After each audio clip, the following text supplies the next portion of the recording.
A lot of times people think when they need professional development or people like us is, oh, there's an issue. We focus on managing weaknesses. Businesses, they're structurally created to manage people's weaknesses instead of focusing and fostering strengths, which is a much better way to get to productivity, right? If that's all you're interested in is productivity, frankly, the best way to get there is to focus on strengths. So he was frustrated one day and he just said to me, I really hate having to help others in their career.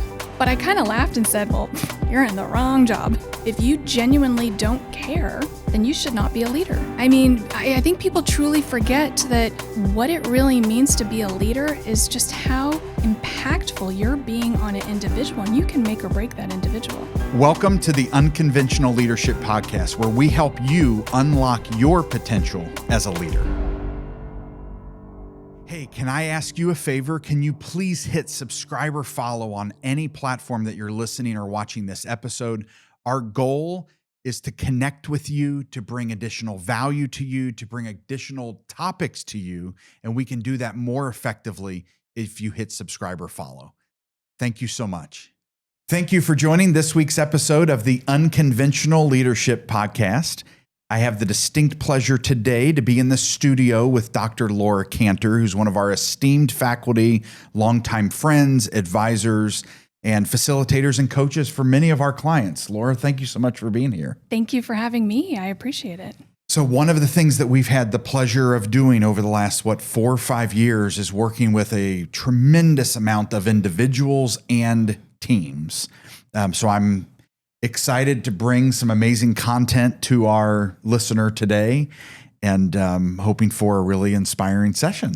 Excellent. I hope so too.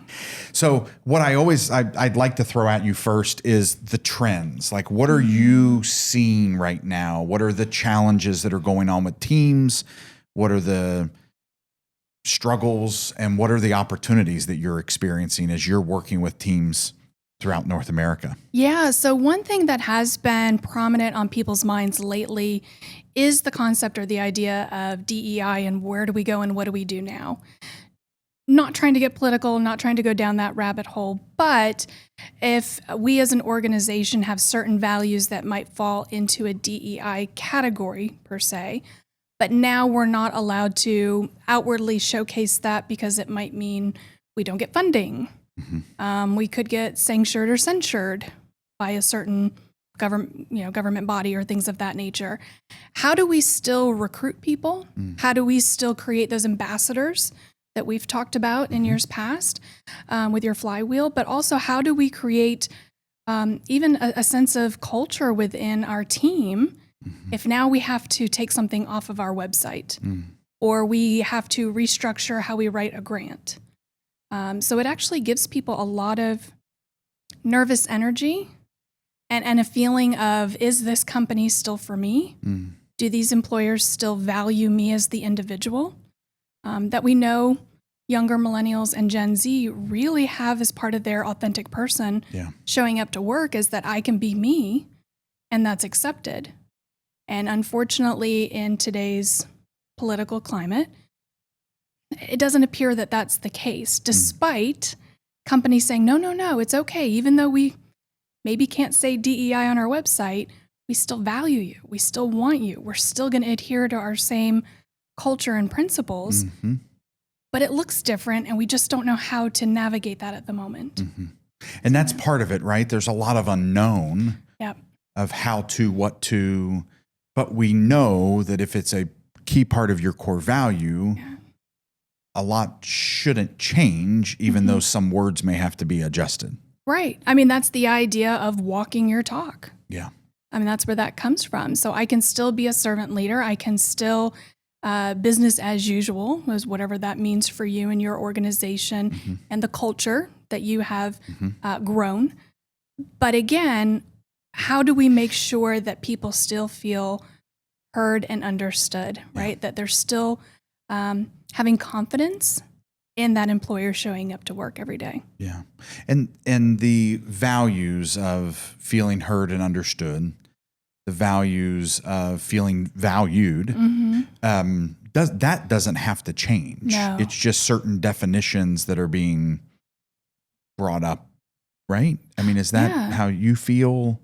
Oh, 100%. I mean, because I think back even 10 years ago where people just put DEI things on websites to check a box. So again, it's the idea of there were certainly people who weren't walking the talk and saying they valued certain Mhm. cultural perspectives or certain values, certain mission, vision, and value statements, let alone were those actually being practiced day in and day out.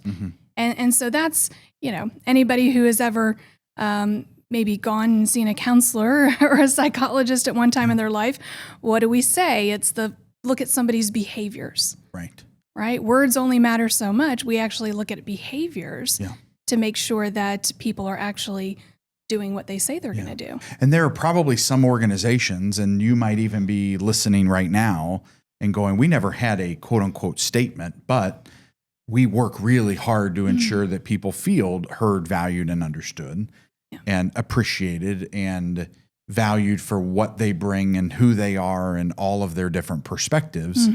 Is also a language that some organizations have always adhered to because that's who they are, right? With one of our value statements at TMI is that the number one is that people matter. Right. And it means all people matter and all perspectives matter, both for the team that we have as well as those that we serve and those that we work with and those who bring lots of different life experiences to the table, whether it's personal or professional. People matter. Right. Their perspectives matter. Their voice matters. One of the things that we've worked so hard on as a team is helping people understand that they matter, Right.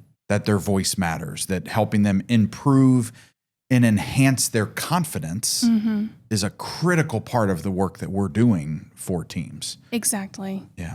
Yeah. And again, you can still have these internal cultural norms, values, and make sure you're still living them day to day. The one thing I would say is just be open and honest with your teams, right? That's a part of being authentic. And just say, look, we don't know what's going to happen over the course of the next 3 years either, but this is what we're committed to being and doing, right? And if you think we're maybe getting off the rails, if you think we're actually deviating from that culture that we say that this is what we value here in this organization, then we want people to actually let us know that we're deviating, right? And then what can we do to make sure we're keeping on track and that we are living to those values? Right. Absolutely. So thinking through, let's say the last 20 years, what's going on right now has been a real emphasis on some highlight that has been put on this topic the last, let's say, 5 to 7 years, 5 to 8 years. But there's always been work going on. I know one of our founding board members, Dr. Janet Reed, has been working on this particular topic for 30 years. Her business partner, Vincent Brown, has been working on this topic for 30 years, probably both, they would say, plus. We have faculty members who have been in this work, whether wherever they've been in their career, in the topic of what now is framed up as DEI that's getting kind of readjusted. But at the end of the day, Dr. Reed has said on multiple episodes of this podcast is that it's really about valuing everyone, seeing our similarities, not just our differences. She always talks about the table, having having space at the table for everyone who's on the team or whoever ever wants to come over or you invite over to dinner, and valuing where we are similar. She even talked about an exercise like if you break up a room, let's say there's 100 people in the room and you create 50 pairs and you ask everyone to raise their hand as soon as they identify a similarity of who they're paired with. Then you go through the room and you subdivide and you say, all right, the two of you are going to be together. The two of you are going to be together. Within 3 minutes or less, all 50 pairs have their hands raised, right? Because there's so many connections that we have with one another. Just being human has connections, right? As you've worked to help teams improve their interrelationships, their interconnectivity, the trust with one another, are there any key areas of highlight or topics that you find you're taking most teams down today to find that connection and trust amongst the group? Well, I love that you say that in terms of, we're all human. We can all find things that we value within humans, right? So one thing I like to highlight with teams, and this is a great quote by a gentleman named Pellegrino Riccardi. He works within cultural intelligence and helps organizations when it comes to cultural intelligence. And one of the things he says is we all have a different perspective of what's familiar and acceptable. And it's funny, the first time I thought about that, it's actually a very profound statement, but I can remember the first time I ever slept over at somebody's house when I was like 5 years old, and the next morning they made us breakfast and it was scrambled eggs. And the first thing I did was ask for some ketchup because my dad always put ketchup on his scrambled eggs. So that's what everybody does, right? Right. And I'll never forget the look they gave me, that they were so horrified that I would be asking for ketchup on eggs. Yeah. But again, that's what was familiar and acceptable to me. Yeah. Right. And that's a very simplistic story and way of saying that this is probably why we don't get along with a lot of people at work. Right. I perceive working on a project this way. You perceive it that way. Now all of a sudden we're in conflict. Well, why? We don't need to be. We just have a difference of opinion. But instead of us just taking a beat and saying, can we just talk about our perspectives first?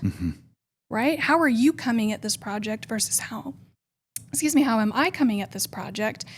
And again, finding that compromise will eventually raise our hands. Right. It might take 50 minutes, it might take 2 days, I don't know. But eventually we'll both be in the room raising our hand, just like in your example, because we will find commonality despite those differences. Yeah. Yeah. And so that's really about part of the topics and the things that I talk to groups about is looking for their strengths, looking for those commonalities, right? Because if we can't name what people contribute and do well, we're only going to be focusing on what they're not doing, where they're not successful. Yeah. Yeah. So you mentioned strengths. Let's talk about the work of strengths and some of the tools that you utilize, some of the science that's brought in, and the impact of spending time to understand strengths, because we work with a lot of teams that it's actually part of the foundation. Like let's first get to know where you are as a team that we're working with, and then let's help you understand your strengths as a team and what that means for your team and how that may or may not influence the work that we're doing. Right. So let's talk a little bit about that as well. So what is the foundation and your belief system of why focusing on strength is so important? Well, I first discovered strengths-based psychology, so positive psychology, when I was still living in Australia and obtaining my master's degree. And I have to give a big shout out to the Mayersons here in town, Neil and Donna Mayerson. They helped to create the Values in Action Character Strengths Assessment, or the VIA, the VIA Character Strengths. And that is the tool that we use within positive psychology. Now, kind of at the same time that was being developed, Gallup also had their Strengths Finder, right? So two good minds kind of thinking alike here. They both measure different things, but both are very useful and successful, and I recommend both. Okay. Right? First and foremost, it gives our teams common language.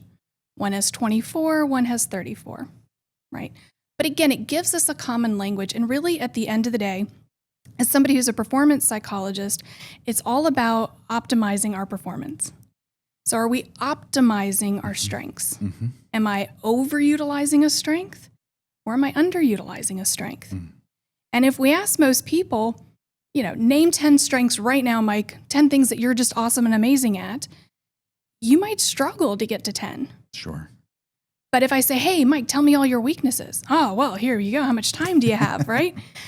And again, that's part of our Western culture. Yeah. Western We're culture. wired that way. It is. We focus on managing weaknesses. Businesses, they're structurally created to manage people's weaknesses instead of focusing and fostering strengths, which is a much better way to get to productivity, right? If that's all you're interested in is productivity, frankly, the best way to get there is to focus on strengths, right? Not overcoming weakness. Yeah.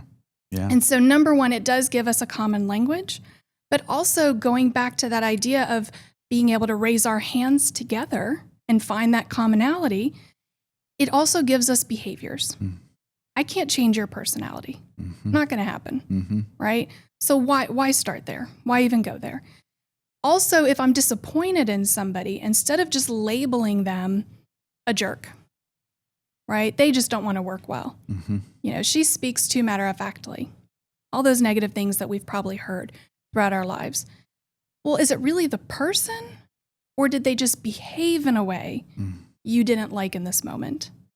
Well, guess what? We can control behaviors. Mm-hmm. I understand behaviors. So when you say to me, gosh, I felt that you spoke a little too matter-of-factly in that meeting, can you help me understand why you answered that question the way you did? Mm-hmm. That's a much easier way to get in and let somebody know, hey, I care what you have to say, but maybe I just didn't like the way you said it. Right. So again, can we come together and have a talk? Because I might think the way I said it was fine, right? Yeah. What's familiar, what's acceptable. Yeah. But in reality, I may not have picked up on cues in the meeting where other people were thinking, gosh, that isn't fine. So instead it's saying, gosh, I care about you enough to say, maybe we can work on this behavior and find commonality, find common ground, and strengthen relationships that way. Are you looking for a place that you can create the content that helps market your brand? Or are you somebody who just needs a space that they can record a podcast, record talking head social content? You want to create a webinar, a course, or other content like that? Take a look at the Cincinnati Podcast Studio. We're a space built just for creators like you.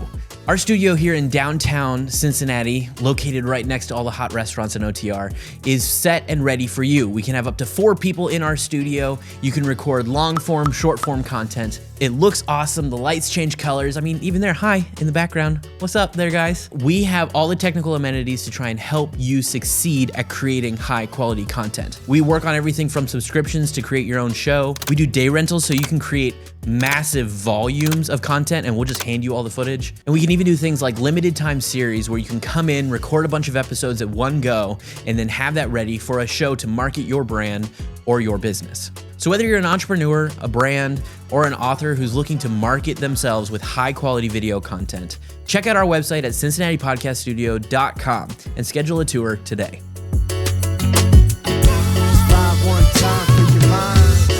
So part of the dynamic, what you just referenced, it may not be what was said, it was how it was said. Right. It's not what you say, it's how you say it. Yep. And you're encouraging individuals to think about that. Like, is it the what was said or was it how it was said? And if it was how it was said, let's talk about that. Right. And I think in the past, we may have just written people off as just being jerks, right? Or, oh, it's just that person, right? They're just not very good at connecting with people. And really, at the end of the day, that may not be the case, right? Have they actually been sat down and told that this behavior made this situation happen, right? Or evoked these feelings or, this perspective from the group. How does one check in on that? I know we've recently talked about it in an episode with Regina Russo. I was sharing an example. We were talking about the dialogues and an example of a team who was working together and an individual who reacted in a way to a colleague that ultimately, when they started talking about it, her admittance was it had nothing to do with what you said, but how you said it brought me to a memory of a previous boss who used to talk to me in that tone. So the tone was triggering, not the actual words that were being delivered. And this individual, we talked about it, the individual said, actually, what you said, I totally agree with. But it was the tone in which you delivered it made me just respond emotionally and get angry at the situation. And we applauded the team that actually had someone identified that there was a disconnect between these two post-experience and said, I really think you two should talk through this because I don't think you're as far off as you realize. But if we can work through why you two triggered one another, we can break through that scenario because we need you to work more successfully together. Right. Right. But how does a team identify that? Or how does an individual say, you know what? Maybe it's what I heard, how I heard it, the tone I heard it, not actually what was being said. And then how do they work together to like come out of that and recognize each other's strengths in the process? Well, I mean, that's a part of it. Is being a human, we need to first and foremost recognize that we perceive the world through us, through my eyes, through my past experiences, through my thoughts, feelings, behaviors, Yes. my educational lens, right? Again, what I feel is familiar and acceptable. Yeah. So just because you tell me, Laura, we were in this meeting, I liked what you said, but not how you said it. My past experiences are now going to dictate how I then respond to you. Right. You could have the best intentions in the world. You could genuinely care about me, and I'm giving you this feedback so you can be more successful in the future, get promoted, et cetera, et cetera. But again, if I'm not open, if I don't have an open mind, and I'm willing to listen to the feedback, no matter how hard it is, right? And know that you're coming from a good intention, and I let my previous experiences cloud that, right? Therefore, I'm going to jump to a fight or flight response, right? I jump to my own experiences and conclusions, not yours. If I'm in that, so this is a self-reflection thing is what you just described. Like I, as the individual, need to think about my own reactions and responses. It takes a special person to have the self-awareness to say, maybe there are things I can improve upon. Yeah, right? for sure. And is that part of the strengths assessment work that shows you here are areas of strengths you have, but here are also areas that you might want to evaluate and improve upon? Or what are your thoughts there? Oh, definitely. So I'm coming to mind of a Gallup study in 2019. I'm sure they've done one more recently, but 50% of the feedback that we think we need to give people or that we perceive that we're giving people, it's really based on our own internal perception. Okay. Again, so kind of going back to that internal perception. But again, if I have self-awareness, if I've done the work on myself and I have emotional intelligence and I have empathy and I'm actively listening to people, that's where I can sit there and say, okay, am I overutilizing a strength in this situation or am I underutilizing a strength? One of the examples I love to give is honesty. We can all understand what that means. Yep. And if you ask people, would you much rather work with an honest person or dishonest person? What are we going to say? Right. An honest person. I'd rather work with an honest person every single day of the week, right? Well, but have you ever known somebody or you yourself been a little too honest for your own good, right? I call it that open mouth insert foot syndrome. We've all been there. We've all done it. Well, guess what? Honesty is a strength. We should all be honest. Yeah. But are we pairing it with our kindness? Are we pairing it with social intelligence? Is this my best friend that I can maybe be a little more crude with? Is this my boss? Is this a new love interest? Is this a teenager kind of going through those hormones and all those changes? So I might want to tweak how honest I am with that person. Kindness. Am I being honest in this moment for my sake or for their sake? Right? Does it need to be said right now? Does it need to be said in this way? Does it need to be said by me? Yeah, those are significant.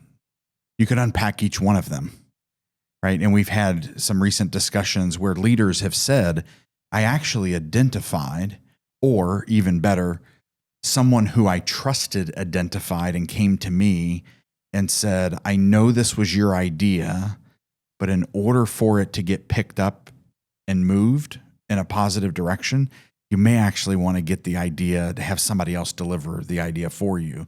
Right. So that takes a humbling. It's offensive immediately in some cases when it's happened when it happens the first time, it can be offensive. But there's a possibility the person who was recommending that to you has your best interest in mind, and there's this self-awareness component. Laura, I think years ago that filtering you just said. Do I need to say it? Is now the time to say it? And am I the one to say it? Again, that's self-awareness. It's not easy to gain. Yeah. But once you have it, you recognize I have thoughts running through my head. It doesn't mean I share everything that's running through my head. Right. Yeah. And prudence. Prudence is probably one of the most difficult character strengths for adults. Prudence, modesty, or humility is what they call it, and self-regulation or self-control are usually the three character strengths that appear more towards the bottom. We call them lesser strengths. Okay. They're still strengths. We use all 24 of them. Yeah. But again, we use them to one degree or another. Overuse, optimal, or underuse. Yeah. Right? Yeah. So again, if honesty is at the top, it's one of my signature strengths of character, but prudence is more towards the bottom, I might be getting into those open mouth insert foot options more times than not than if I utilize that prudence in the moment saying, let's take a beat. Is this me feeling uncomfortable because of me?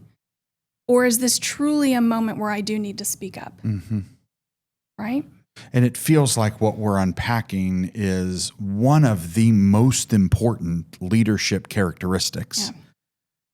If we want to have significant impact that transcends even the work we do, but how we do it and the impact we have on people, this emotional intelligence is mission critical. Right. How does one start the journey? Like is there a place for me to start? Is it taking assessments and accepting the fact that this assessment might actually be accurate? Yeah.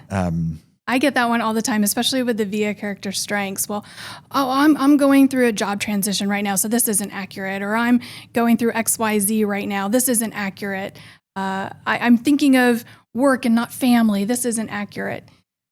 I've been taking the VIA character strengths since 2005, and guess what? My top 5 have been my top 5. So it's accurate. I mean, it's pretty darn accurate. The psychometrics still hold up. Yeah. Validity and reliability.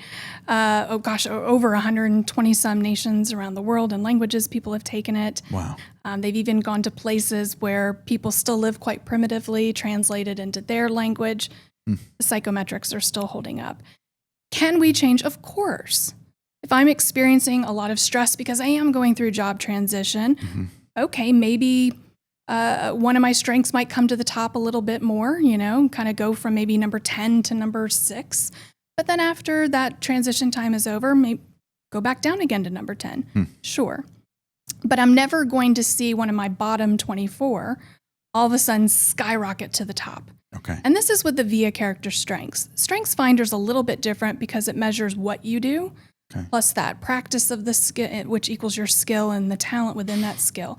So for example, if I am looking for a job, what's one of the things people say when you're job hunting? You need to network.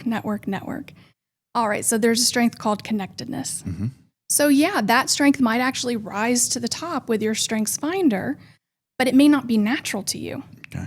Right? It's at the top because that's something I have to do and I'm practicing it and it's really top of mind for me.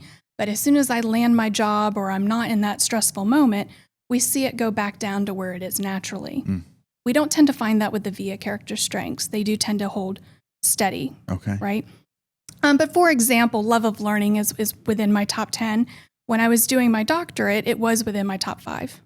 Now it's gone back down to about 7 or 8, where it's probably more normal or natural for me. Okay.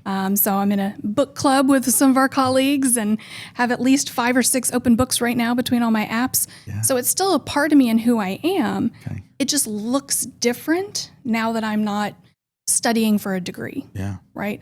So we have some fluctuation and change. So one thing I would say is definitely engage in a VIA character strengths, Strengths Finder, even a DISC. How do I communicate and how do I like to be communicated with? Right? So just knowing that little snapshot, and again, none of this is to label people, but it's just to say it's my preference. It's my starting point of what feels comfortable to me, right? And then it helps me to say, that's not how you perceive the world.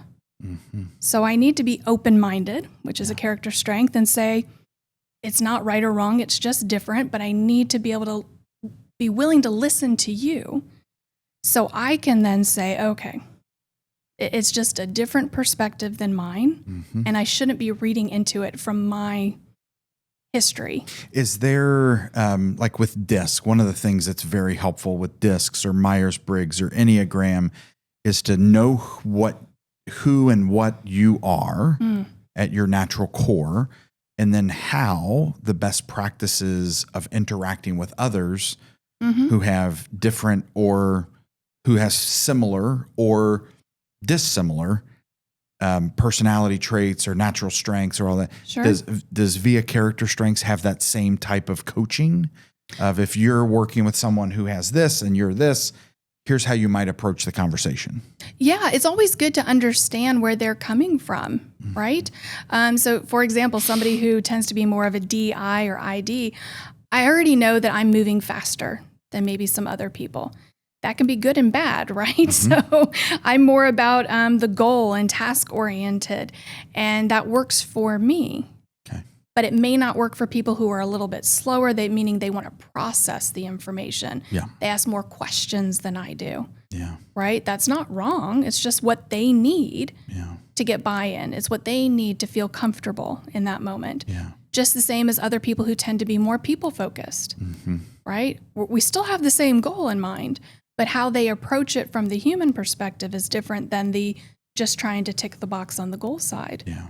And so if it helps me to clarify, that's not my meaning or intention behind this. I understand I move a little too fast. So if you need me to slow down, please.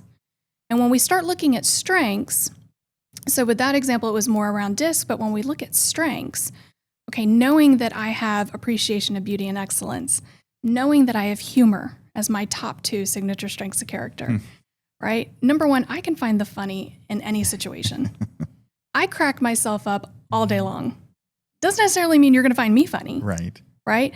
But again, Laura, okay, are you Knowing being who you are. humorful in this moment to maybe diffuse a situation or be playful or silly? Or is it being overutilized and maybe you're being sarcastic and maybe kind of taking it to a negative place because you're frustrated? Yeah. So if I know that about somebody, right, that can help. Like, is she just kind of being, it's an awkward moment, so she's going to tell a 100%. joke Right. versus, oh, she's really frustrated and Yeah. And our suggestion, Laura, to to you listening today is I'm sure most people have taken an assessment tool.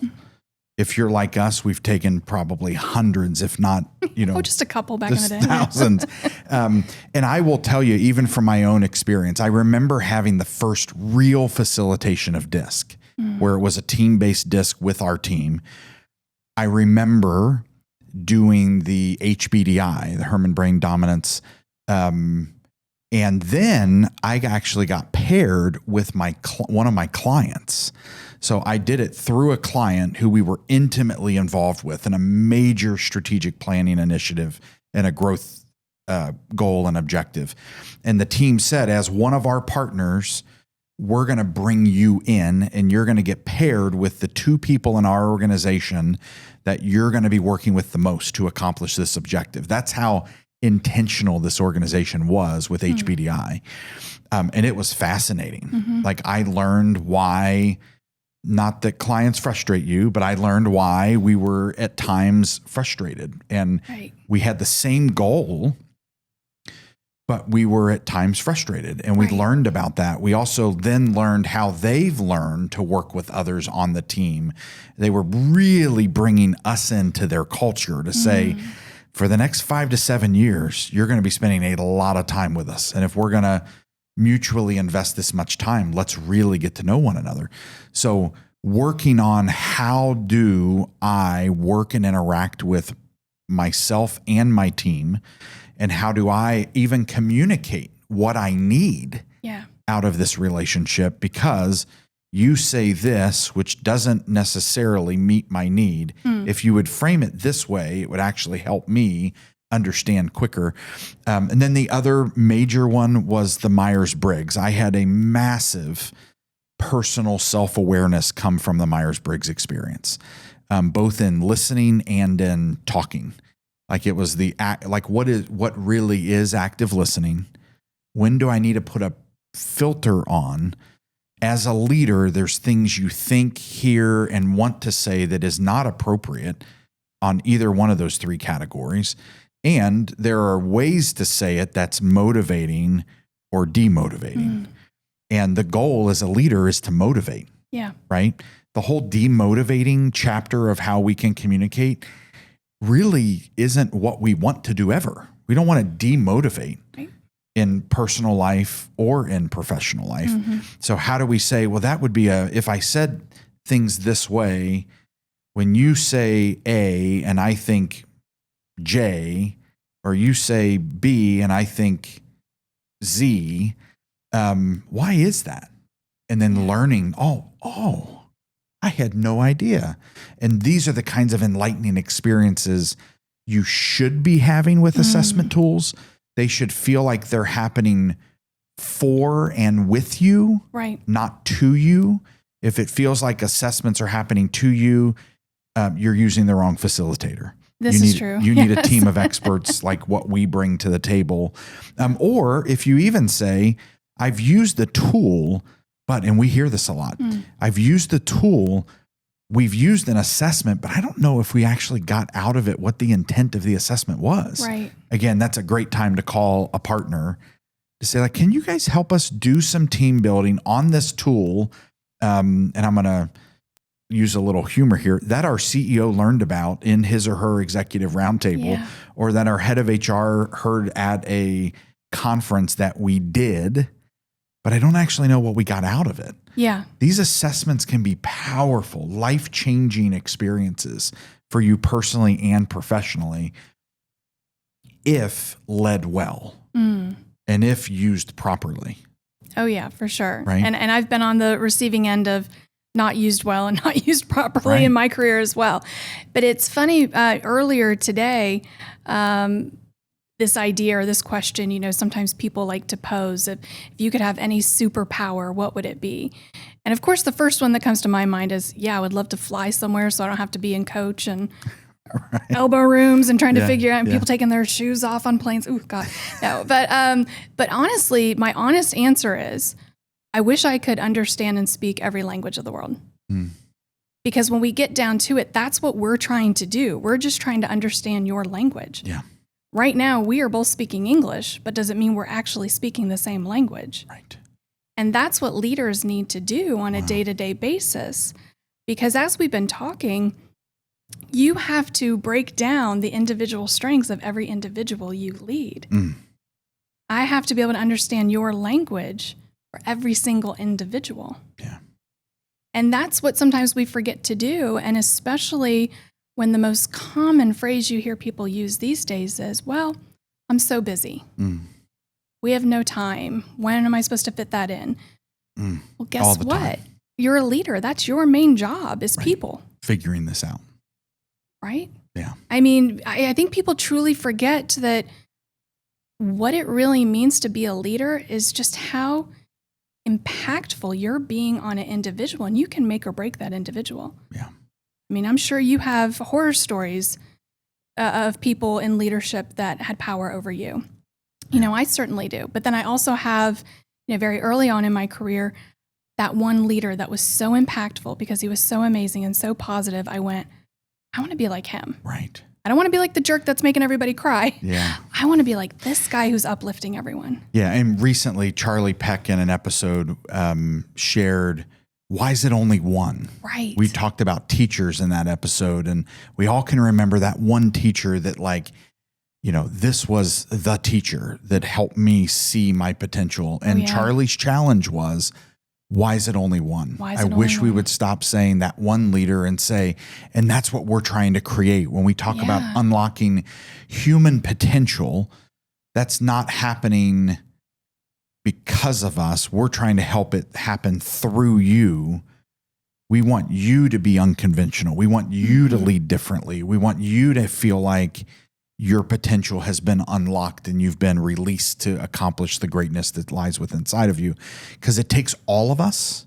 We want teams of leaders. We were with an organization today. We were both with the same client with different groups inside this organization. They have worked diligently to unlock the potential across all three, what I would consider three layers of their organization, right? And then how do we, in those three layers, how do we intersect and interconnect all of those three layers? And and the impact of that, the impact of like, think of a lattice. How do we, as a team, lattice ourselves into relationship, trust, and belief that it makes total sense. And it makes total sense today that we were both working with different groups in that organization, having conversations about current state and future state, and how we as teams and how we as humans on said organization's org chart work together and build trust and create connection, right? What was the topic you covered?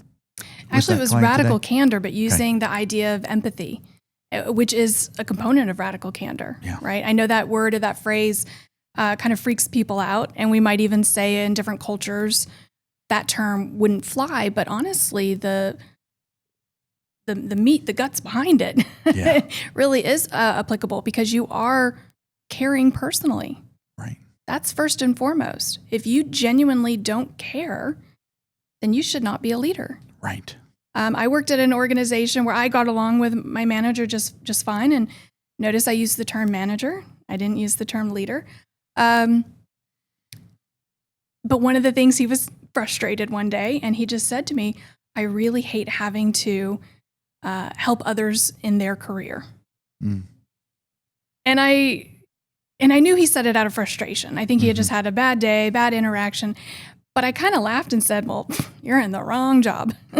You're in the wrong position. I hate to break it to you. You know, so you either need to develop a different mindset, different attitude, or, you know, different job. Because guess what? Middle management is probably one of the toughest roles in any organization. Because, you're not the boss. You're not the CEO. You're also maybe not the hourly person anymore, the frontline person anymore. But now you're the middleman. You're the go-between for those kind of extremes. And guess what? Your goal, your purpose is to carry down that message from on high and make it work for the people on the front line, but while still motivating that front line, encouraging that front line, giving them confidence to help them grow in their role, in their career. And if you don't want to do that, you shouldn't be there. Okay, so you may be thinking, how do I do this? How do I lead unconventionally? How do I lead my team in a way that's unconventional? How do I build a strategy that's unconventional to elevate my organization and those around me? I want to encourage you to reach out to the link through the link in the description. I want to encourage you to reach out through the link in the description and post that question. I want to learn how to lead more unconventionally. I want to help my team think unconventionally, and let's start the conversation. So thank you for joining us, and let's get back to the episode. Well, you said earlier that as a leader, your primary role is to know your people, know them well. We say often that leadership is not a one-to-many sport. It is a one-to-one understanding what motivates, what demotivates, what connects, what creates disconnect. Right. How do I build sympathy, empathy, and compassion for my teams and what they're going through? And also know that as a leader, it's also about setting accountability and holding people accountable. Right. And I can have compassion for what you're going through.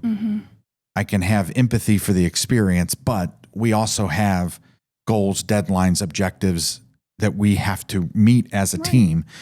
As a leader, my goal is to unlock that potential and motivate people to move towards a goal. And then it really comes down to, you can do that even more effectively, of course, if your team aligns to the why and to the values of your organization. Because at the end of the day, if I'm bought in to the mission, to the why, to the values, I'm willing to go through a lot, because I know it takes a lot to accomplish what we're trying to set out to do. If you have a culture where there's just a disconnect, how do we even build this team? No one actually aligns to the same values. We don't adhere. It's probably not the best team to be on. Or that's when you need to say, as a leader, I need to change this. And in order to change this, I know I can't do it myself. And I need some support to come alongside of me. I know it's going to take time. I know it's going to take effort. And it's never a good time to put time and effort against something, because we're always busy. But you got to put a stake in the ground and say, today it changes. Sure. And also, think about the most winning coaches in history, right? Think of like your John Woodens and people like that. Why were they so successful? I'm not going to admit to who my favorite sports team is here. I might get canceled in Cincinnati. But when you think about teams that were successful, so even thinking about the Bengals over the years, where were their successful moments versus maybe not successful moments? Look at the coach. Who was the coach at the time? Mm-hmm. The reason why somebody like John Wooden was so good at what he did is he understood the individual player and then how to utilize that individual player for the culture he had. Mm-hmm. If I go to you as the leader, as the coach, and ask, hey, I'm new here, what's your culture? And you can't define it. Mm-hmm. Or I get one definition from you and then all these other definitions from everybody else. Mm-hmm. Then how do you know how to best utilize me? Mm-hmm. How do you know how to play me? How do you know where my strengths are to now help you in your mission and vision and values?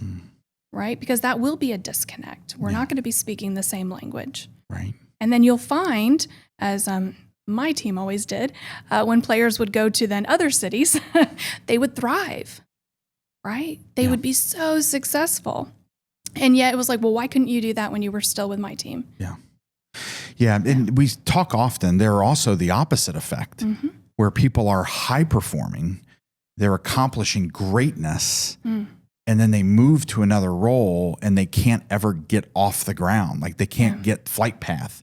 So, they were flying at 10,000 feet, 20,000 feet and accomplishing more than ever before. Then they change companies and they just are bumping on the runway. And I always say, why does that happen? Because I usually look for what's the team and culture that they had in their last organization. Right. Because something's disconnected. If they can't get the same flight path here, who was their support team? Oh, what do you mean? It wasn't just the VP of sales was successful? Right. Because she or he had this amazing skill? No, they had an entire team of support that drove their success, that they led and motivated. So they weren't not a part of it. That's right. But it took a cast of a team, right? And what is that team? Oh, well, we don't have that team here. Well, that's the reason why. Yeah. It might actually not be the individual at all. It's the culture and the team they have or don't have in those scenarios. Does that make sense? It does. And I mean, I've experienced that myself, but also how demoralizing for the individual. But then also from that company's perspective, how much time, energy, money does it take to orient and onboard somebody? And after a year, if you're like, they're not really fitting in here, well, whose fault's that? It's a huge investment. Yeah. I mean, is it theirs or is it, the individual? Honestly, it's got to be both, right? Yeah. Because if you don't understand how to use your player, your team will never mesh well. It will never come together. Yeah. Especially if you have a team of all these high performers. All I hear is a team of I, a team of individuals, a team of me. That might be okay. But you know what? Chances are, depending on your industry, it's probably not. Yeah. In healthcare, we see this all the time. You have amazing clinicians at whatever it is that they do. I'll just take nursing for an example, since it is the more nurses usually in hospital organizations than other fields. You might have a nurse that is the amazing bedside nurse, right? That customer and quality of care is bar none. Should they really be a team lead? I don't know. A lot of times that's the next step, right? They get promoted to a team lead. Well, I was once your peer and we worked well together. But now I have to write you up for not doing X, Y, Z. Or I become the charge nurse, or I become, think about that growth that we would see in that type of organization. And that's what we hear a lot. They were amazing clinicians, but not very good leaders. But at the same time, did somebody actually take the time whose responsibility to teach them how to be a good leader? Yeah. That's the importance of it. Not just, here, you need to go take that assessment or go look at this professional development training and tick this box.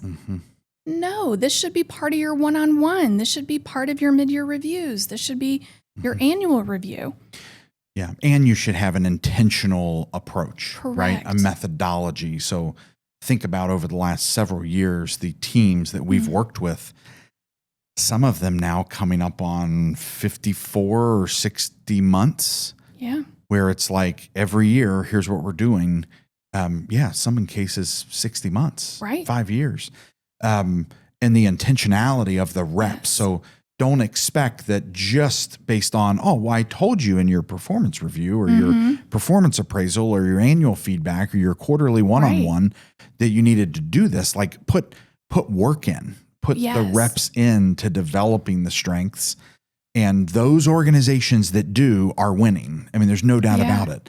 No different than the sports team analogy. Those who are putting in the extra practice, doing things outside of practice, prepping, providing the right nutrition, the right weight rooms, the right fitness activities, the right mental health training, the right resources, forcing relaxation, forcing internal health, not just external, what you see physically health, are the ones that are winning. Yeah.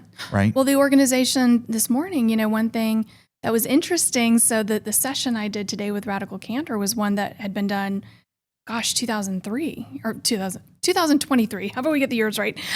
What year are we in now? So 2023, right? And but these were new people that weren't in that previous session. But their leader thought, you know what? This was good stuff. This was information that helped us shape our culture. We need to do it again. We want people to have effective feedback. We want a culture of feedback. Yeah. Right? So let's revisit it. In other groups that we've worked with, what do they say? Feedback is kind. Yeah. Right? So by not giving somebody proper feedback or educating them how to do that, then we're missing out.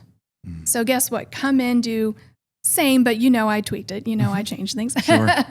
Let's do that same presentation that you did back in 2023 today with the group who's new. Yeah. That's the difference, right? And there will be new conversations, new examples, new questions, new perspectives. So revisiting a topic can be a really powerful thing. Today it was for sure, just because they've had so much growth and change since 23.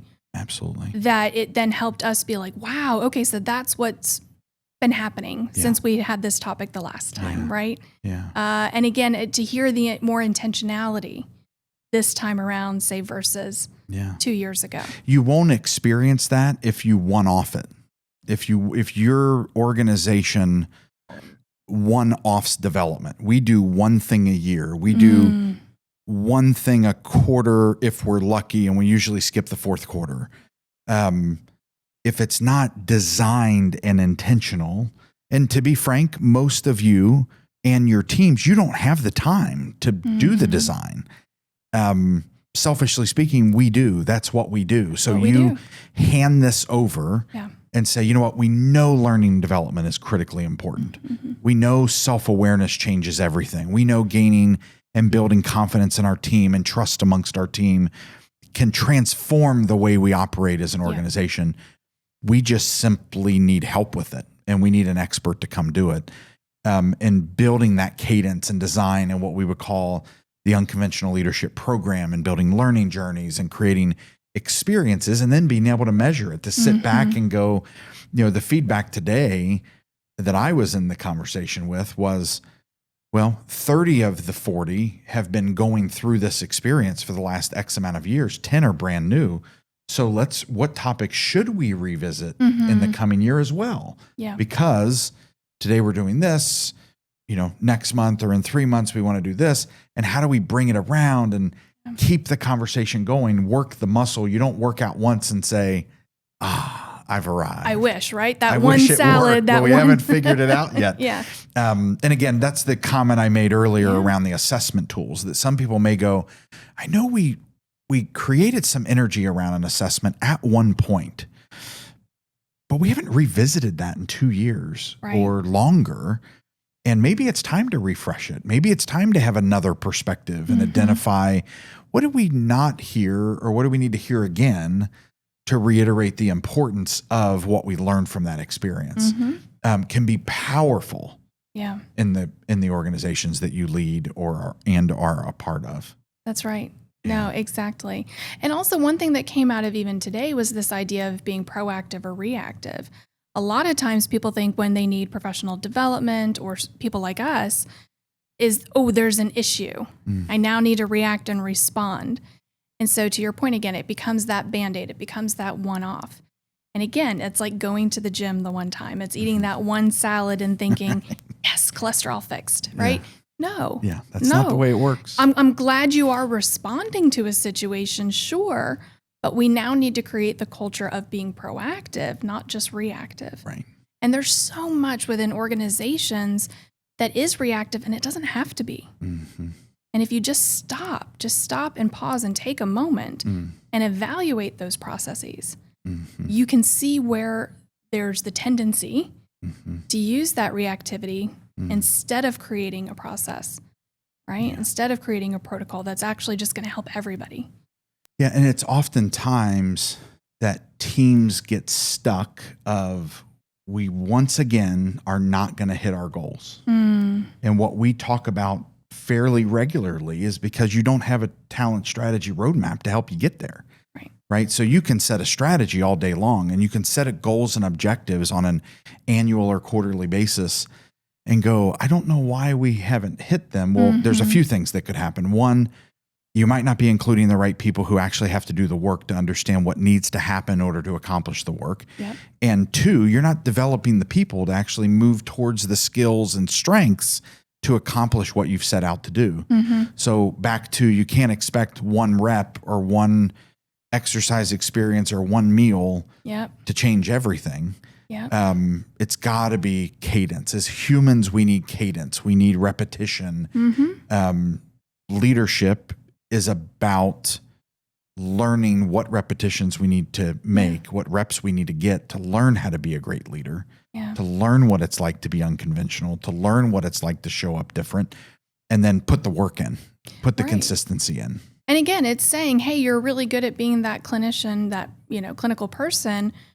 So therefore, I think you're great for this other thing. Well, both things can be true, right? But unless you actually set that person up for success, because what they were doing day to day as, say, a clinical nurse may not be the exact same job they're now doing as a manager or director or supervisor of, right? And so just by promoting or giving somebody a new goal as part of a strategy, unless you also put the parameters in place, the resources in place to help them now develop those same skills, flex those same muscles that are going to be needed in that new role. This other stuff doesn't matter. Right. So, Laura, you mentioned earlier the phrase positive psychology. So you have extensive expertise and study in the framework of positive psychology. Can you unpack that a little bit for those tuning in today? Yeah, sure. So positive psychology, it's still a fairly new paradigm in psychology if we think about the history. It's about 25 to 30 years old now. But really, it's just looking at the other side of the coin, right? And so what I mean by that, since psychology's invention, if you will, label as a true science here, we've always studied what's wrong with people, right? And while that's not necessarily bad, right, we need to know when people are maybe suffering or having issues, and then how can we best help and support them. That's great. That's fantastic. But for how many hundreds of years, it was always what's wrong with people. And in fact, you can still go to most universities today and find a class called abnormal psychology as part of their psychology curriculum, right? And that usually goes over the disease model or all those clinical diagnoses that one would have within psychology. Okay. So finally, about the 30 years ago, give or take, people said, well, what about applying the scientific model to people who are thriving, who are flourishing, right? So not everybody in this world, all 7 to 8 billion people, need a clinical diagnosis of any kind. So what are they doing different? And so really positive psychology is that scientific study of what enables individuals and communities to thrive. Okay. Right? It certainly does not deny any research or anything that psychology has, discussed to date. It's not saying that any of those models are incorrect. It's just saying that this is a different perspective. It's a different way of thinking. And again, apply that scientific model. So, for example, one of the big ones that have come to light is the idea of gratitude. So gratitude research is probably, gratitude is probably one of the most researched out of all the 24 character strengths with the VIA. And so what does that mean, right? So we know, for example, people who keep gratitude journals, whether that be daily or at a minimum weekly. And you don't have to be, writing War and Peace every night before you go to bed, just even bullet pointing the 3 things that you were thankful for that day. We know that people can increase happiness levels up to about 25%. And that's the same as exercising, right? That's amazing. We know people who gratitude journal regularly have increased and better sleep quality, right? Is that because they're kind of letting some of that anxiety flow off the shoulders there before they go to bed?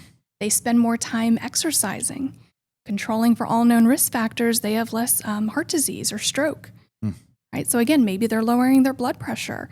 Some of that inflammation that is caused by stress might be kind of dissipating in somebody who does that, right? So it's another tool.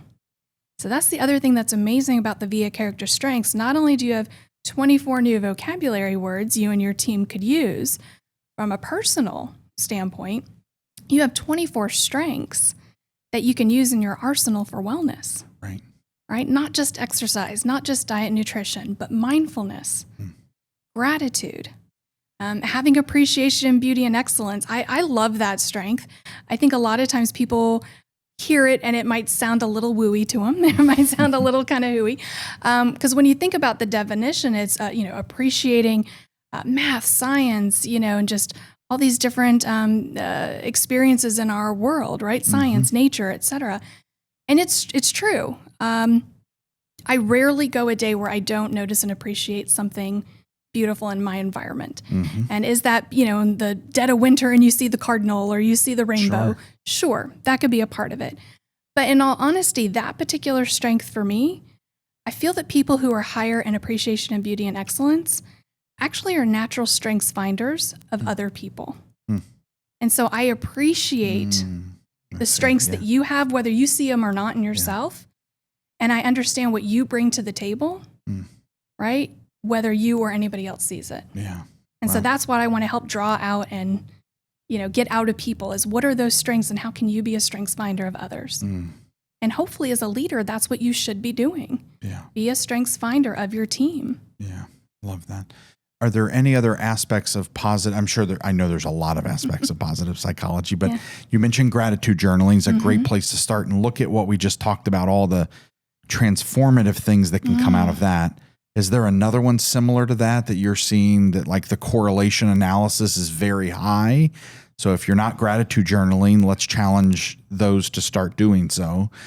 Is there another one that we would leave as a challenge for those tuning in? Oh, of course. I mean, there's a lot of research on perseverance or grit, right? So there's at least 7 character strengths that are closely associated with being successful with our goals and performance. And we know people, for example, they've done many studies with children. So I'm sure Charlie was even up on this research. But, IQ doesn't always predict successfulness in career and life, right? And in fact, one of the number one predictors really is perseverance, is this idea of grit. So even once we are out of school, right? Do you have perseverance? Do you have grit? And I think parallel to that is this idea of our explanatory style. If I'm kind of that, negative Ned or negative Nelly, and I'm constantly kind of an Eeyore, and everything is happening to me, and woe is me, and I have no the accountability. It's always somebody else putting something on me. Again, that holds you back from being perseverant, from being adaptable. So we do need to shift our explanation style. Earlier we even talked about too, is this person really out to get you? My teammate, are they really out there to try and be a jerk? And if that's what I'm labeling these people just because I see a behavior I don't like, again, I'm explaining something very negatively and I'm not being a strengths finder. Maybe they're just very passionate about this particular idea. And because I'm not, it's coming off very forcefully or very strong. So instead of just labeling them something negative, can we have a little more grace? Can we have that prudence to take a step back and say, okay, let me see it from their perspective first. Love that. So one of the questions I'd like to close with is, how do you define unconventional leadership? That's a good one. That's tough too, right? I think first and foremost, as an unconventional leader or as a leader, period, look, we all know who our boss is. So enough with hierarchy. Like, we know, right? Are we willing to be vulnerable? Are we willing to be humble? And are we willing to not only continually improve ourselves, but improve the world around us? Yeah. One of the best books I've ever read in my life, it's older. Now, this one is from 2003. It's called Good Business by Csikszentmihalyi. It's a famous positive psychologist. He was at UC Claremont. But go back and read that book. It still holds today. But it's about really how can we still run our businesses, run our organizations, make money, but actually do it in a way that still builds up our employees and our manpower within the industry, as well as, are we actually creating goods and resources that are beneficial to the world, Right. to the communities that we live in? Yeah. So I highly, highly recommend go back and read Csikszentmihalyi. He was the founder of Flow, so anybody who knows Flow. But Good Business from 2003. That was an excellent book. Okay. So being an unconventional leader, I think, ties in a lot with what he was saying in terms of good business. That's awesome. Yeah. Well, thank you so much for joining us today. Thank you. We want to thank everyone for joining this week's episode of the Unconventional Leadership Podcast. I, of course, want to thank the creative geniuses at the Cincinnati Podcast Studio for bringing this episode and every episode to you. I want to thank you for being a part of our community and encourage you to subscribe, follow, and if you're willing, share this episode so that other people can hear it, learn from it, and provide basically reach, help us with reach to create more unconventional leaders. So thank you so much. Look forward to seeing you next week.